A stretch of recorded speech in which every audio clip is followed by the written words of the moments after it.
Hello everyone. इस video में मैं साइंस पेट PYQs डिस्कस करूंगी 2023 के।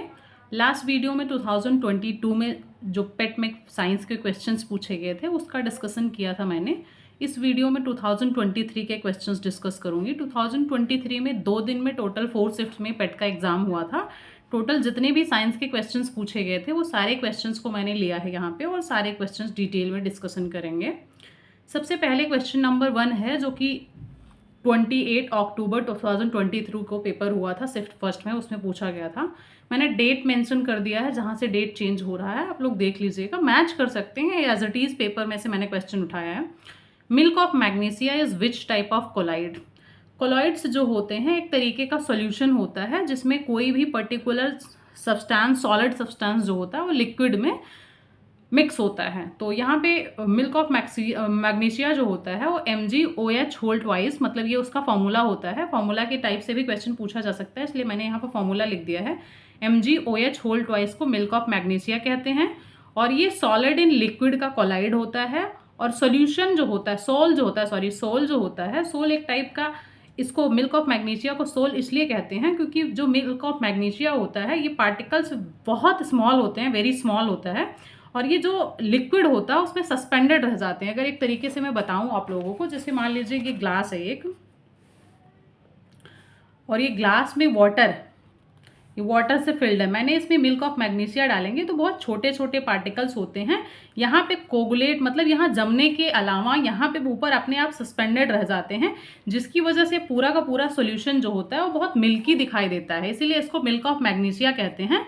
और सॉल्यूशन की प्रॉपर्टी यही, सोल की प्रॉपर्टी यही होती है, इसलिए इसको हम सोल कहते हैं। ठीक है, तो milk of magnesia is which type of colloid, ये एक टाइप का सोल है, SOL, जो कि सॉलिड इन लिक्विड का सॉल्यूशन कोलाइड बनाता है। ठीक है, मिल्की अपीयरेंस से तो होता है इसका, इसी वजह से इसको मिल्क ऑफ मैग्नीशिया कहते हैं। और मिल्की अपीयरेंस क्यों होता है, क्योंकि मिल्क ऑफ मैग्नीशिया जो होता है ये जो लिक्विड के साथ सॉल्यूशन बनाते हैं उसमें बहुत स्मॉल पार्टिकल्स होते हैं ये, और वाटर जो लिक्विड होता है उसी में सस्पेंडेड रह जाते हैं। लटकते रहना मतलब वो जमता नहीं है, इसलिए बहुत मिल्की अपीयरेंस होता है इसका।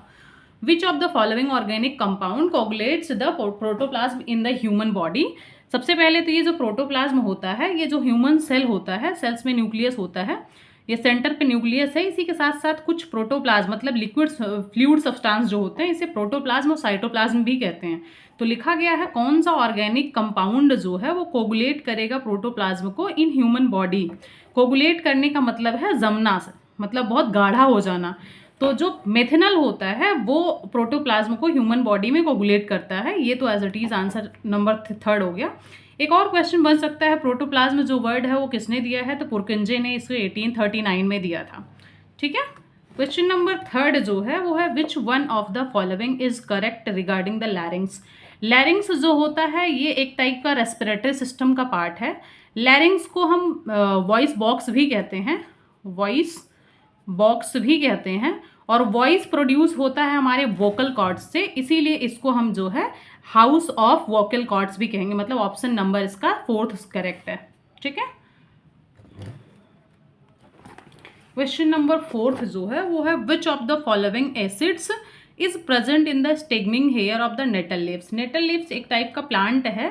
नेटल जो एक टाइप का प्लांट है, उसके जो लीव्स होते हैं थोड़े ऐसे कांटे टाइप से होते हैं। तो वही पूछा जा रहा है, जब कब ये जो नेटल लीव्स होता है जब ह्यूमन बींग्स को या फिर किसी भी एनिमल्स को जब चुभ जाते हैं या टच होते हैं तो बहुत ईचिंग टाइप सा होता है। तो वही लिखा हुआ है कि stinging hair of the nettle leaves जो होता है उसमें किस टाइप का एसिड प्रेजेंट होता है जिसकी वजह से हमको वो ईचिंग टाइप से होता है। तो मेथनोइक एसिड होता है, और मेथनोइक एसिड को ही हम फॉर्मिक एसिड कहते हैं, और ये HCOOH इसका फॉर्मूला होता है। ठीक है, ये डिटेल में मैंने बता दिया। फॉर्मिक एसिड वर्ड से भी नाम से भी पूछा जा सकता है, इसके फॉर्मूला के साथ भी पूछा जा सकता है। तो जो ईचिंग टाइप से प्रॉब्लम होती है ह्यूमंस में, चाहे ये जो मधुमक्खी होती काटती है तो उसमें भी फॉर्मिक एसिड और मेथनोइक एसिड प्रेजेंट होता है। कह रहा है कि the resistance of the conductor does not depend on which of the following. Resistance, मैं लास्ट वीडियो में रेजिस्टेंस का फॉर्मूला वो यूनिट पूछा गया था, मैंने डिस्कस किया था। रेजिस्टेंस जो होता है V/I होता है, ये वोल्टेज है और ये एम्पियर है। आई को करंट है, और करंट को हम एम्पियर में मेजर करते हैं, वोल्टेज को हम वोल्ट्स में मेजर करते हैं। और रेजिस्टेंस जो होता है उसको ओहम्स में मेजर करते हैं। ये पिछले वीडियो में मैंने डिस्कस किया था, 2022 में क्वेश्चन पूछा गया था रेजिस्टेंस का यूनिट। कह रहा है कि जो रेजिस्टेंस होता है कंडक्टर का वो किस चीज़ पे नहीं डिपेंड करता है। तो length of the conductor depend करता है, humidity of the conductor, conductor की ह्यूमिडिटी कैसी है इस बात पे डिपेंड नहीं करता है, inversely on it's area of the cross section के एरिया पर डिपेंड करता है, इन्वर्सली प्रोपोर्शनल होता है resistance, material of the conductor, conductor किस चीज का बना हुआ है उस मटेरियल पे भी डिपेंड करता है। तो option number 2 is correct. Humidity of the conductor जो होता है उस पर रेजिस्टेंस नहीं डिपेंड करता है। क्वेश्चन नंबर 2 जो है, which of the following acid is found in the unripe mango.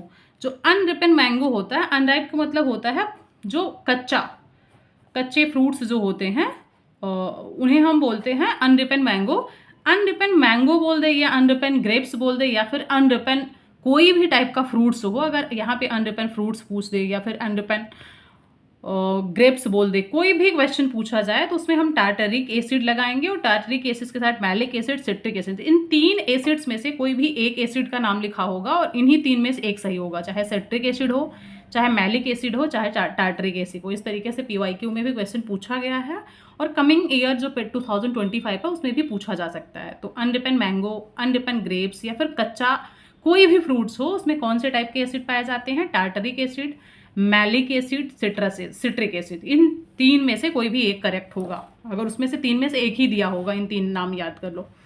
Which of the following instrument is used to measure the underground water pressure and to take water sample for water quality testing?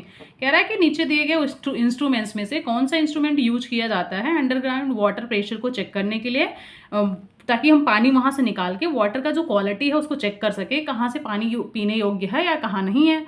तो ये होता है piezometer. इसको as it is याद करना पड़ेगा, बहुत सारे ऐसे डिवाइसेस का नाम याद करना है क्योंकि क्वेश्चन PYQ में भी पूछा गया है, मतलब 2021 और 22 में भी।